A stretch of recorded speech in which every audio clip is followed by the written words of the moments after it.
James with TFBTV. Welcome to another episode of TFBTV Goes to Hollywood, where we tour independent studio services, 5-video series. This is number 4. Today, we're looking at the guns from Firefly. I've told you this before, I'm a bit of a nerd.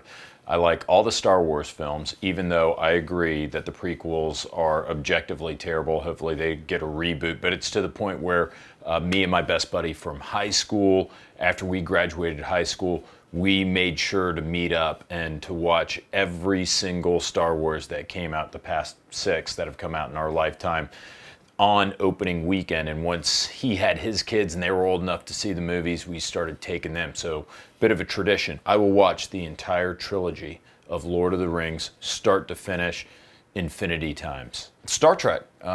Star Trek is cool.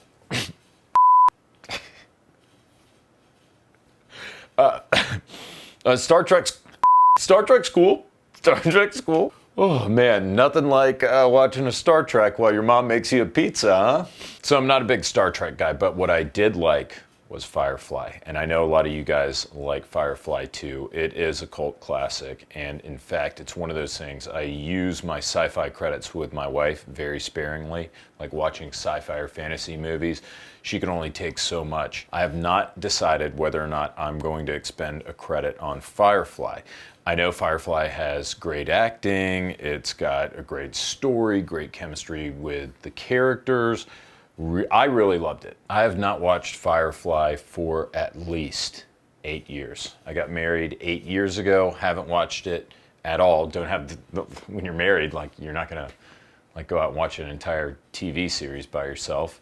And the thing is, it's the special effects. Like they look like the Windows 95 video game special effects. I think that I can suspend disbelief. I can deal with it. It's hard getting somebody who isn't like a sci-fi enthusiast kind of into that. So we'll see. About this video, finally, I was at ISS. They said, James, why don't you walk around, check everything out, come up with a list of 5 or 6 videos that you want to make. You have one day to do it, to pick out the guns that you want to look at, to talk to Larry, to make the video. You have one day to do as many as you can. So we came out with 5, which I think is pretty good. This one was one that I had to do for my sci-fi dogs. I was really stoked, especially when I found out that Larry Zanoff was very, very tightly involved with the design and production of the guns in Firefly, and they have all of them. You were personally involved with the design and construction. Built and designed parts on this gun. Picked 3 out of the vault, asked Larry about them, check out the video. Hey everyone, James again with TFBTV, and we've got a TFBTV first here. We're at ISS, Independent Studio Services. I've got Larry Zanoff. You guys know him from Hollywood Weapons. He's the guru here. And we have the guns for the new Space Force, the new U.S. government Space Force here. Isn't that right, Larry? Not quite. We don't do a ton of sci-fi on TFBTV, and I know that a lot of you guys out there are fans of the Serenity, Firefly series of films and TV shows. Larry, when I saw this on the list as inventory that you guys had, films that you had worked on, I said, look, got to do a favor to the viewers. Tell me what we have today. And let's start with, this is a Space 1911, I see. Space 1911. The television series Firefly and then the movie Serenity, of course, hugely popular for many different reasons. The writing was good, the cast chemistry was great, and the props were great. And here we have some good examples of them. This one here is a little bit more recognizable as, yeah, it's some kind of 1911 that's been dressed up, or what we call prosthetics have been put on them. And that was one of the laser blasters that was used throughout the series and the film. Summer Glau as River Tam used it in a couple of the episodes and so on. You can see that it's a real firearm, a real 1911 that's been dressed up, and there's just enough of it to recognize it as a real gun. That is actually something that by design we build into it. Because when you're doing a sci-fi kind of show, you could have a rubber prop that does nothing and then just have the actor kind of point it and have a laser beam come out of it. Why do you need an actual blank firing gun? Well, it gives the actor movement, it gives recoil. So you really want the real gun in there. And if you look at that, you also go, yeah, I know what a 1911 looks like, and if this was 100 years in the future, I could see where that might be the development that the 1911 got to. So you need a little bit grounded in reality, and then we kind of wrap it with a little bit more on the outside. So who came up with this? Who said, you know what, we want something that kind of looks like a 1911. It's got some cues from contemporary design, but it looks really futuristic. I mean, was that somebody from the show, or was that you guys? How'd that develop? So Randy Erickson was the prop master on Firefly, which preceded the movie. So Firefly, as you well know, very popular show, but it had that kind of Wild West feel to it. You know, all the guns, all the vehicles, even the spaceships had a very unique look. And so the prop master came to us and said, hey, we need, special looking things. They have to be grounded in reality, but we want reality plus. We collaborate with the art departments on shows. They have a certain look or a certain theme, like maybe there's some emblem or some shape that is throughout the entire movie. It's on the guns, it's on the ships, it's in the buildings. And we come up with different designs, and hopefully it meets what they were hoping to see on screen. So who actually manufactured this, or, I guess took the husk of a 1911 and attached all these components? Who does that? We have trained gunsmiths in the back that actually create these pieces and parts. Of course, Independent Studio Services is a family of companies, one of them being SAT, or Studio Art and Technology, where we manufacture stuff.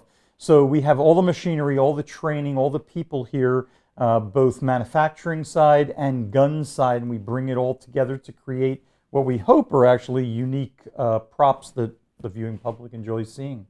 And this, of course, is a non-firing replica. I can't wait to get the actual laser firing version out on the range after we do this cut. We maintain our business by renting things, so the functioning lasers are out on another job right now, but you'll be the first person I call as soon as they come back. Yeah, we'll just have to settle for the phased plasma blasters. What do we have here now? I know this one. I haven't seen Serenity or Firefly in quite some time. But to me, this is one of the most iconic guns from the series. That is one of the key guns in the series. That, of course, is the Moses Brothers Model B blaster. This was Captain Mao's gun. You can imagine that in kind of a Western-style drop holster. It kind of goes along with that kind of Wild West theme that was part of the success of the show, I think. And I'll be able to show you here, too. This is a little bit of true movie magic. It's a firearm that obviously has a power cell or a magazine. Obviously. It doesn't do anything, right? But there it is. There's the power cell. So you can pull the power cell out of it, and you can unscrew this little rod here, and you can see that is actually a Taurus Model 85 revolver that's hidden down inside of this handmade copper shell that we created for the television series and then for the film. To have an actor with a real gun that has weight to it, that has recoil to it, that gives muzzle flash, even though it might look like a space blaster, it helps them sell the acting that they're doing. Wait, so you load this guy up? We load that up with blanks, and then we fire it, and then we take the plate off again, and we reload it again, and that's what the on-set armorer does. And again, what are we talking in terms of man hours for something like this? Because, I mean, that's incredibly sophisticated. You guys have developed your plates. Just developing the system itself, the shells that go around it, much less actually attaching it to the gun, that was in the realm of about 300 man hours. I can't imagine that you made more than one of these. Like I said, in the prop world, we always say if you have one, you have none. So we did make multiples. There was a pair of them that were made, a gun and a backup. Humor me, Larry, and I know that this is a very base question, but what do you think something like this would fetch on the market, if it was sold? These kind of prop items have become very, very popular of late. You see them on eBay, you see auction houses selling them off. I think movie memorabilia has taken a big jump in the last couple of years. I wouldn't even want to guess at a real price, but you are talking probably into the hundreds of thousands of dollars. Yeah, absolutely. And, again, this is one of the most iconic guns. You've got a lot of rabid fans out there. I know you guys are watching. I know, yeah. Now, to be honest with you, we say that when you try to put that value on it, because of the work that we do, because of the alterations that we do to the guns and things like that, we never sell guns. We're not in that business. We don't sell it. That gun to someone else might be worth hundreds of thousands of dollars, but it won't be to us because we're never going to sell that. These guns stay in our armory forever. Now, I also see, I said this is the nicest Taurus I've ever seen. I think I see the nicest Saiga 12 that I've ever seen right here. I don't know about the nicest, but it's definitely the most unique. This right here is a very interesting Saiga 12 semi-automatic shotgun. It was originally designed for a movie called Showtime with Robert De Niro and Eddie Murphy. A very unique looking gun. The movie was about gun runners making illegal weapons and stuff like that, so it had to be very unique. It was supposed to be, in fact, a handheld 20 millimeter cannon, but anyone who is a fan of Firefly will realize that when I change its configuration here, this becomes Vera, which is probably the most iconic gun from the Firefly Serenity cannon. A lot of work went into this. Very first Saigas that came into the country were built into this gun. Yeah, very, very unique project. Myself, and I had the privilege of working with the gunsmith Jim Boland. May he rest in peace, but the two of us built and designed this weapon. You were personally involved with the design and construction.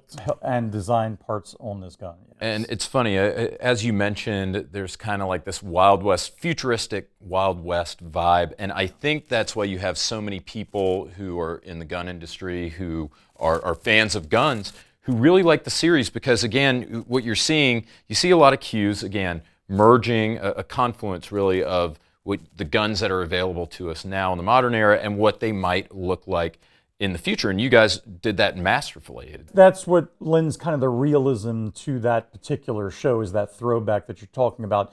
The Zoe character, she's got kind of like a mare's leg chopped down lever action rifle, but there's a laser on top of it. Other than Firefly, those two items probably were never together, at the same time, other than that show. Now, of course, it's popular. You buy a lever gun, you put a laser on it and all that. Where did that come from? Sometimes, reality copies movies, and sometimes movies copy reality. So it makes it kind of interesting. I'm going to say it again. I can't imagine you made more than one of these. 10. I can't believe that. Yeah. And how much time did you have to invest? Myself and Jim, the first two that we built, he and I basically lived at the shop for about 23 days straight. Never went home, did nothing but worked, 16, 17, 18 hours a day. And then once we got the first two perfected, we were able to send parts out for CNC duplication and everything, and we just built the other 8. But it was a very high-intensity project initially. I'm sure your spouses absolutely loved that. Now, how does it work? Walk me through the process. So you guys, you do this, you design this, and as we talked about earlier, you kind of get a general concept, then you guys bring it to life, and before you make 10 copies, I imagine you send it to the director or the producer, and you say, hey, is this what you're looking for? So there's constant communication with the art department, with the directors, even with the actors about how they're going to be able to hold this and everything. This particular project was very successful because we actually got in the design elements on the ground floor. In other words, we had the production designers come to us and say, this is the kind of gun we want it to look like. What would be the best, most reliable gun we could build it on? And so then we went back and we got them the weapon and we said, okay, here's a sketch and photos of the receiver. Building stuff onto it, it's difficult, but we can do that. But let's start out with this. And so then they drew that receiver into the concept drawing and then returned the drawing to us. And every color that you see was approved by the art department as the project was developing, until finally we have the original here, and it looks exactly like the drawing. I was blown away this morning whenever we went over to the art studio and saw how you guys do this. Now, unfortunately, we can't show you guys that. It's proprietary, it's top secret. We call it the Skunk Works. But I got to see it, and guys, it is absolutely amazing. I wish I could even tell, I can't even tell you what we saw back there, and it has really been our honor of TFBTV to talk to the man himself, to Larry, and to be here at ISS to see real-life movie magic and some pretty awesome real-life actual guns. So Larry, thanks a ton for being on. Oh, my pleasure. I really appreciate it. Guys, I hope you enjoyed. This was a nod to you, sci-fi fans. I hope you enjoyed your Serenity Firefly special here. And thanks again, Larry. Guys, see you next week.